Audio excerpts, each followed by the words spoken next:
दोस्तों कहते हैं कि बुजुर्गों का सम्मान करना हमारी भारतीय संस्कृति में है। क्योंकि बुजुर्गों का सम्मान, बुजुर्गों का आदर, बुजुर्गों का आशीर्वाद एक दवा से बढ़कर के दुआ होती है। मगर आजकल देखने में ऐसा नहीं आता है जो हम बाकियाँ सुनाने जा रहे हैं। एक बहू अपनी सास को लेकर के वृद्धाश्रम छोड़ने जाती है और जैसे ही वृद्धाश्रम पहुंचती है, अपनी सास का नाम लिखवाती है। लिखवाने के बाद उसका थैला हाथ में देती है। देने के बाद जैसे ही वो आगे रूम में बढ़ती है, जहां बहुत अन्य सारे वृद्धाश्रम में बुजुर्ग लोग होते हैं, जैसे ही उसकी नज़र वहां पहुंचती है, जो वो वाकया माँ देखती है, जो नज़ारा देखती है, तो उसके पैरों तले जमीन खिसक जाती है और वो फपक फपक करके रोने लगती है। दोस्तों, ऐसा क्या हुआ जो कि वो वहां देख करके रोने लगी? देखने की बात यह है कि वहां जब वृद्धा आश्रम पहुंचती है तो और कोई नहीं, उसका पिता ही उस वृद्धा आश्रम में पहले से मौजूद होता है। दोस्तों, कहते हैं कि कर भला होगा भला। ये कहानी बड़ा ही दिल को विदीड़ कर देने वाली है। कहानी एक बार अवश्य सुनिए, क्योंकि माँ बाप बुजुर्ग सबके होते हैं, मगर ऐसा नहीं होना चाहिए। नमस्कार, प्रणाम। मैं हूं प्रेम यादव। ये सच्ची कहानी मैं तुम्हें सुनाने जा रहा हूं। ये कहानी अगर आप सुनेंगे तो हकीकत होगा। ये डिस्ट्रिक्ट फिरोजाबाद की कहानी है, उत्तर प्रदेश की। अगर आप सुनेंगे तो आपके होश फाख्ता हो जाएंगे।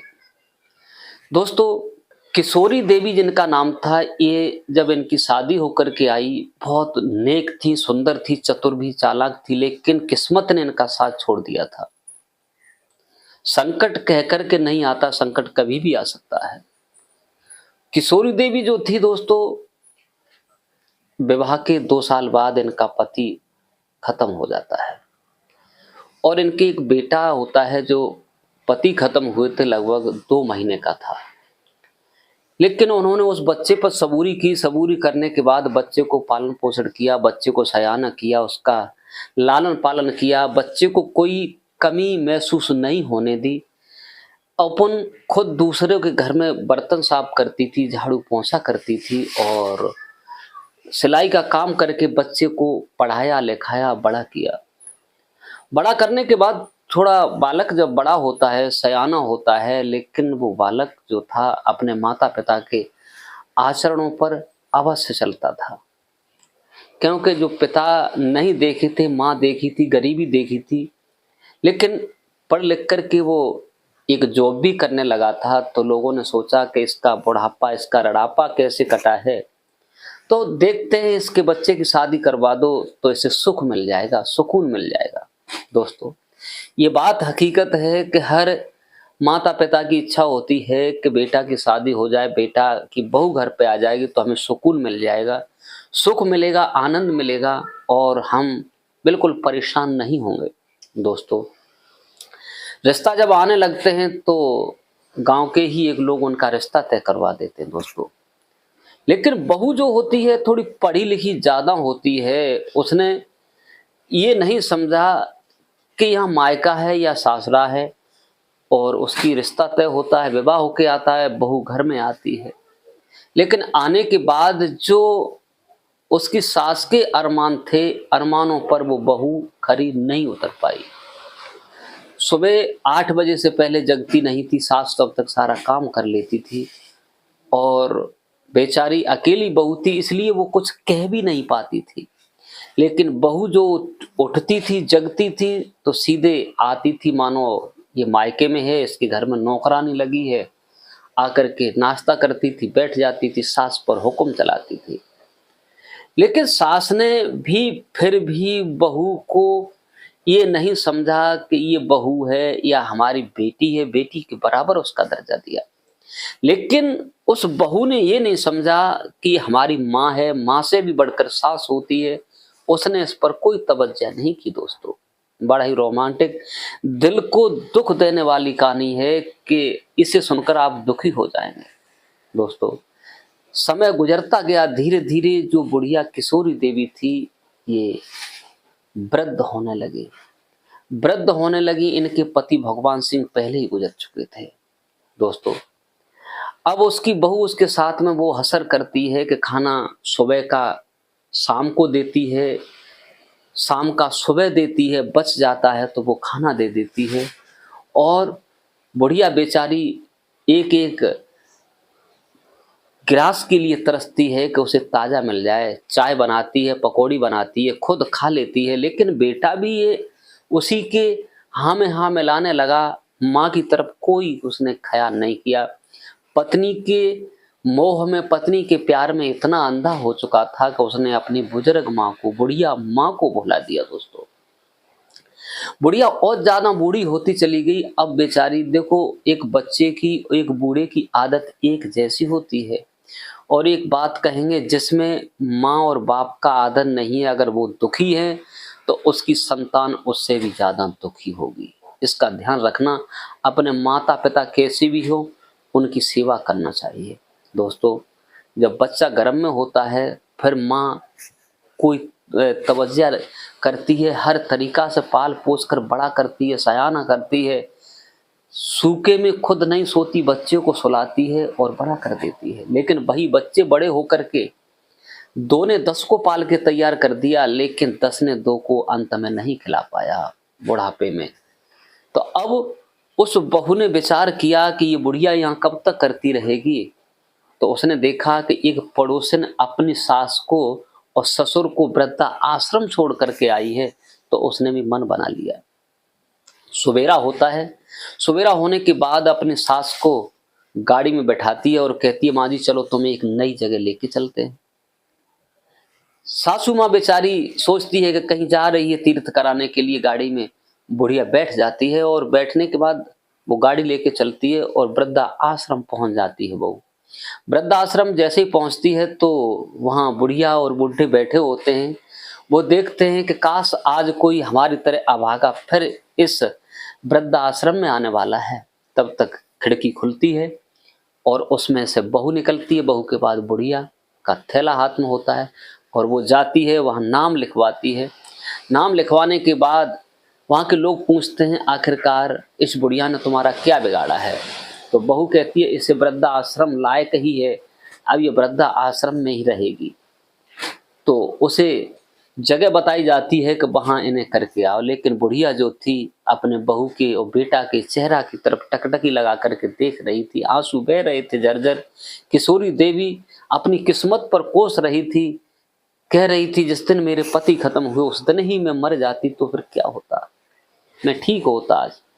दोस्तों, बहू जैसे ही लेकर के अंदर जाती है सास को, तो क्या देखती है कि सामने जो लोग बैठे हुए हैं, वहीं पर उसके पिताजी बैठे हुए हैं, ओमराय सिंह। ओमराय सिंह अपने पिताजी को देखती है तो उस बहू के पैरों से जमीन निकल जाती है। पिता को देख करके आंसू फर फर होकर गालों से टपकने लगते हैं और भाग करके अपने पिता के पास पहुंचती है। पिता ने पहले से ही देख लिया था कि मेरी बेटी मेरी समधन को यहाँ करने आई है। दोनों ही संतानें ऐसी निकल चुकी हैं, हमारा भी बेटा बहू ऐसे निकले जो मुझे वृद्धाश्रम छोड़ दिया, मेरी भी बेटी और मेरा दामाद भी ऐसा ही निकला जो अपनी माँ को नहीं खिला पाया। जैसे ही वो बहू अपने पिता के पास बढ़ती है तो पिता कहते हैं, बेटी खबरदार, वहीं दूर खड़ी रहना। कहाँ जा रही हो? बोले, पिताजी आपने तो मुझे फोन भी नहीं किया, आप मुझे फोन कर देते, भैया भाभी इतने निर्दयी निकले जो तुम्हें वृद्धाश्रम छोड़ दिया। पिताजी कहते हैं, तू कौन सी ठीक निकली, तेरी सास ने तेरे पति को और दामाद से खरी खोटी कही, बेटा यही तुम्हारी माँ है। जब तुम बचपन में थे और उसी समय तुम्हें पता नहीं था और ये माँ तुम्हारी गला दबा के तुम्हें फेंक देती, कहीं मार देती, तो तुम क्या कुछ कर सकते थे? वैसे ही मैंने अपने बेटे को पाल पड़ोस के बड़ा किया, सयाना किया, और उसने भी आज मुझे धक्का दे करके आज मुझे 1 महीना हो गया इस वृद्धा आश्रम में छोड़ दिया। तुम दोनों ही संतान नालायक निकली हैं। जैसे ही वो बेटी आगे को बढ़ती है तो उसके पिता ओमराय सिंह कहते हैं, खबरदार दूर रहना, मेरे शरीर से हाथ मत लगा देना। वो कहती है, पिताजी भैया भाभी ने बहुत गलत किया जो तुमने तो मुझे खबर भी नहीं की। बोले, खबर की आवश्यकता क्या है, मुझे दिखाई दे रहा है कि तू में, तेरी भाभी में, तेरे भैया में और तेरे पति में कोई अंतर नहीं है, दोनों एक जैसे ही हो। तुम बिल्कुल नीच और नालायक हो। हम लोग, तुम अपनी सास को करने आई हो ना, तो सास को यहाँ कर दो, कोई बात नहीं है, वो यहाँ बनी रहेगी। जब वो देखती है, देखने के बाद और बुढ़िया रोने लगती है, लेकिन उन पर कोई असर नहीं होता, वो निर्दयी होते, नालायक होते हैं दोस्तों। उसके बाद में वो दोनों चले आते हैं। चले आने के बाद चारों तरफ चर्चा हो जाती है कि किशोरी देवी ने अपने बच्चे को पाल पोस के बड़ा किया, सयाना किया, और ये बहू और बेटा उसे वृद्धा आश्रम छोड़ आए। तो किशोरी देवी की ननद होती है, जब वो सुनती है तो वो वृद्धा आश्रम जाती है और दोनों हाथ जोड़कर कहती है कि भाभी जी, मुझे नहीं मालूम था कि तुम्हारा बेटा इतना नालायक निकलेगा, इतना निर्दयी निकलेगा, तुम मेरे साथ चलो, मेरे घर पर रहो। लेकिन किशोरी देवी कहती हैं, बहन अब जाने से होता क्या है, सब ऐसा ही है मेरी किस्मत में, मैंने तुम्हें कुछ दे तो नहीं दिया, लेकिन आपका बस इतना ही बड़प्पन काफी है जो मुझे बुलाने आई हो। इधर बहू को और उसके लड़के को जब ताने मिलने लगे हैं चारों तरफ से, तो वो लज्जित हो गए और उसे वापस लेने के लिए आते हैं बुढ़िया को। बुढ़िया को वापस जब लेने आते हैं तो बुढ़िया दोनों हाथ जोड़कर कहती है कि मैं यहाँ खुश हूँ, मैं बड़े प्यार से रह रही हूँ, सब लोग यहाँ रह रहे हैं, सब लोग खा पी रहे हैं, तुमने जो किया है वो अच्छा किया है, लेकिन मुझे अब ले जाने की कोशिश मत करो। दोस्तों, उधर ओमराज सिंह का भी बेटा लेने आता है, लेकिन वो सब लोग दोनों ही मना कर देते हैं, कहते हैं कि अब यहाँ से नहीं जाना है, यहाँ सुकून है, यहाँ सुकून की जिंदगी है, तुम लोगों ने पहले नहीं सोचा, हम लोगों को टॉर्चर किया, हम लोगों को घर से भगा दिया, लेकिन अब दोबारा उस जगह तो जाना ही नहीं है। दोस्तों, वो बार बार सर पटक पटक करके रह गए और वहाँ के लोग कहते हैं, ठीक है, इन लोगों को ऐसा ही सबक होना चाहिए, पहले सोचा नहीं, यहाँ छोड़ गए, अब बुलाने आते हैं, वो लोग नहीं जाते हैं तो क्या कर सकते हो। वो कहते हैं हम खुश हैं, यहीं रहेंगे। दोस्तों, चले जाते हैं और वो बड़े प्यार से वृद्धा आश्रम में बड़े सुकून की जिंदगी काटते हैं। दोस्तों, इस कहानी से सबक ये मिलता है कि दुनिया में ना ही कोई किसी का पुत्र है, ना ही कोई किसी का पिता है, न कोई किसी का भाई है, सब मतलब के रिश्ते हैं, क्योंकि वृद्धापन ही एक जिंदगी का सबसे बड़ा बोझ है, क्योंकि बुढ़ापा कटना ही किस्मत का खेल है। किसी का तो हाल कट जाता है, किसी को दुखों से कटता है, क्योंकि संतान इसीलिए होती है कि आगे चल के सुख मिले, लेकिन सारी संतान सुखदायक नहीं होती है, वो दुख देती है। दोस्तों, इस प्रकार की कहानी ये आपको कैसी लगी, हमारी कहानी कमेंट करके अवश्य बताइए। अगर आपके यहाँ भी ऐसा है तो विचार करो, सोच समझ के चलना, माता पिता से कभी उद्धार नहीं हो सकता है। माता पिता को भाइयों कभी कष्ट मत देना, जहां तक बने तुम उन्हें सुख की आहुति देना, तो तुम्हें भी सुख मिलेगा। दोस्तों, अगर हमारी कहानी अच्छी लगी हो तो लाइक कमेंट